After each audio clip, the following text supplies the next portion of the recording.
अगर आप देश दुनिया से रिलेटेड खबरों को गहराई से जानने की इच्छा रखते हैं तो आपने खान सर के वीडियो तो जरूर देखे होंगे।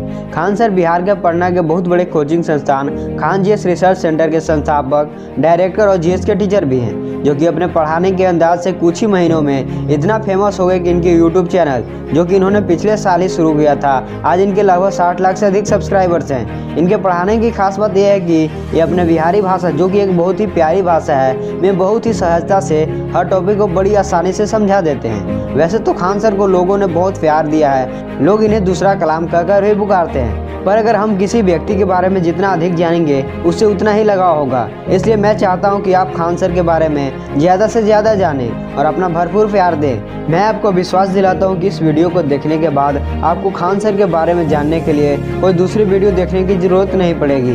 तो चलिए शुरू करते हैं। खान सर का जन्म उत्तर प्रदेश के गोरखपुर जिले में एक मध्य वर्गीय परिवार में हुआ था।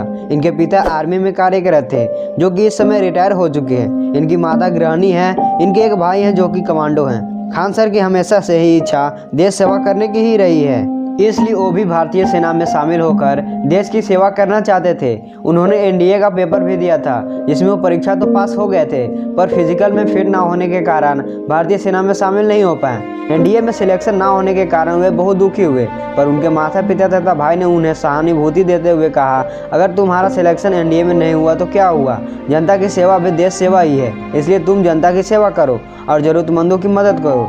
तब से जन सेवा ही इनका लक्ष्य है। उन्होंने एक अनाथालय भी खोला है, जिसमें वो अनाथ बच्चों को आश्रय देते हैं तथा उन्हें कभी भी माँ बाप की कमी महसूस नहीं होने देते और उन्हें हर तरह की सुविधाएं देने का प्रयास करते हैं। उन्होंने आवारा गायों के लिए गौशाला भी खोल रखी है। अगर बात करें उनकी शादी की, तो उनकी सगाई 3 साल पहले ही हो चुकी थी और पिछले साल मई में उनकी शादी थी, पर कोरोना वायरस के कारण उन्हें अपनी शादी पोस्टपोन करनी पड़ी। उनकी मंगेतर इस समय BHU यानी बनारस हिंदू विश्वविद्यालय में डॉक्टर है। अगर बात करें इनके एजुकेशन की, तो इन्होंने अपनी प्रारंभिक शिक्षा गोरखपुर से ही प्राप्त की थी। बचपन से ही पढ़ाई में बहुत रुचि रखती थी। जब वो 9th में थे तो इन्होंने अलीगढ़ मुस्लिम यूनिवर्सिटी स्कूल के एंट्रेंस एग्जाम की तैयारी की। जब वो 10th में थे तब उन्होंने पॉलिटेक्निक की तैयारी की और जब वो 12th में थे तब वह AI की तैयारी भी कर रहे थे। पर जिस दिन उनका AI का एग्ज़ाम था, उस दिन वो सुबह उठ ही नहीं पाए और सोते ही रह गए, क्योंकि वह रात भर एग्ज़ाम की तैयारी कर रहे थे। पर बोलते हैं ना, जो भी होता है अच्छे के लिए होता है। सोचिए अगर खान सर उस दिन उठकर एग्ज़ाम दे दिए होते तो किसी IIT इंस्टीट्यूट में पढ़कर किसी बड़े कंपनी में काम कर रहे होते और हम इनके जैसे टीचर से पढ़ने से वंचित रह जाते। इस तरह से वो हर तरह के एग्ज़ाम के प्रिपरेशन करके ज्ञान अर्जन करते रहे। उन्होंने अपना ग्रेजुएशन इलाहाबाद यूनिवर्सिटी से किया, जो कि एक BSc फिजिक्स केमिस्ट्री ऑनर्स से था। ये अपना ग्रेजुएशन करते हुए 3 बार जेल भी जा चुके हैं। जब वो कॉलेज में थे तब वो स्टूडेंट यूनियन के सदस्य थे और स्टूडेंट के हित में लड़ते हुए 3 बार जेल भी जा चुके हैं। अपना ग्रेजुएशन कंप्लीट करने के बाद उन्होंने PhD भी किया। साथ ही ये एक मानचित्र विशेषज्ञ भी हैं। जब वो छोटे थे तो बिहार, जहां उनका ननिहाल है, वहां अक्सर आया जाया करते थे और वहां अच्छा खासा समय बिताते थे, जिससे उन्हें बिहार से भी बहुत अच्छा लगाव है। वहां के लोगों से बिहार के महापुरुषों जैसे महान सम्राट चंद्रगुप्त, चाणक्य तथा महान गणितज्ञ आर्यभट्ट के बारे में सुना तथा वहां के ऐतिहासिक महत्व के बारे में भी जाना। जब वो बड़े हुए तो उन्हें ज्ञात हुआ कि कैसे राजनीतिक कुरीतियों के कारण हमारा पुराना मगध बिछड़ रहा है, वहाँ ढंग से शिक्षा तक प्राप्त नहीं कर पा रहे हैं और बंधुआ मजदूरी कर रहे हैं। तब उन्होंने अपना लक्ष्य बनाया कि मैं बिहार में सस्ती और अच्छी एजुकेशन दूंगा, जिससे लोग आसानी से पढ़ सके और आगे बढ़ सके। खान सर का मानना है कि शिक्षा उस शेरनी का दूध है, जिसने उसे पिया है वह जरूर दहाड़ा है। इस तरह से वो बिहार में शिक्षा के लक्ष्य को आगे लेकर बढ़ते हुए खान जीएस रिसर्च सेंटर की स्थापना की, जिससे वो कम फीस पर विभिन्न प्रकार की कॉम्पिटिशन एग्जाम की तैयारी कराते हैं। इसके साथ ही उन्होंने पटना की सबसे बड़ी लाइब्रेरी की भी स्थापना की।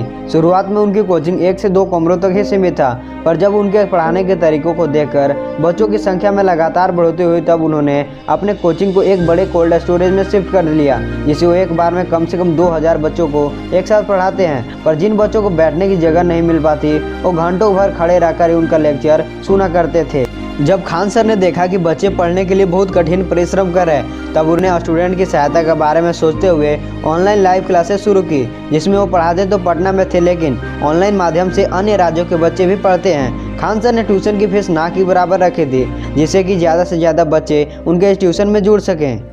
और इस तरह से बहुत ही कम समय में खान सर के संस्था में हजारों बच्चे जुड़ गए। वो अपने ट्यूशन में हर त्यौहार को बड़े धूमधाम से मनाते हैं, चाहे वो किसी भी धर्म या किसी भी जात का क्यों ना हो। वो बोलते हैं कि आज़ादी से पहले हम हिंदुस्तानी थे, पर विभाजन ने हमें हिंदू और मुस्लिम में तोड़ दिया है। वो बोलते हैं ना, जब हम कामयाब होते हैं तो आपके दुश्मन भी अपने आप बन जाते हैं। इसी तरह खान सर के दुश्मन भी बन चुके थे। उनके दुश्मन उन्हें अक्सर उनकी संस्था बंद कराने की धमकी देते थे, पर खान सर उनसे डरे बिना संस्था चालित करते रहे।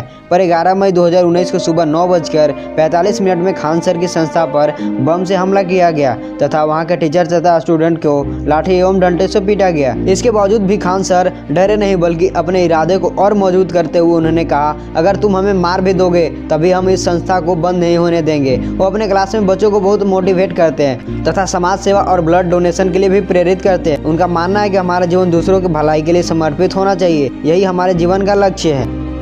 तो दोस्तों, कैसी लगी आपको यह वीडियो हमें कमेंट करके ज़रूर बताएं, और अगर आप हमारे चैनल को सब्सक्राइब नहीं किए हैं तो ज़रूर सब्सक्राइब कर लीजिएगा ऐसे ही वीडियोज़ देखने के लिए।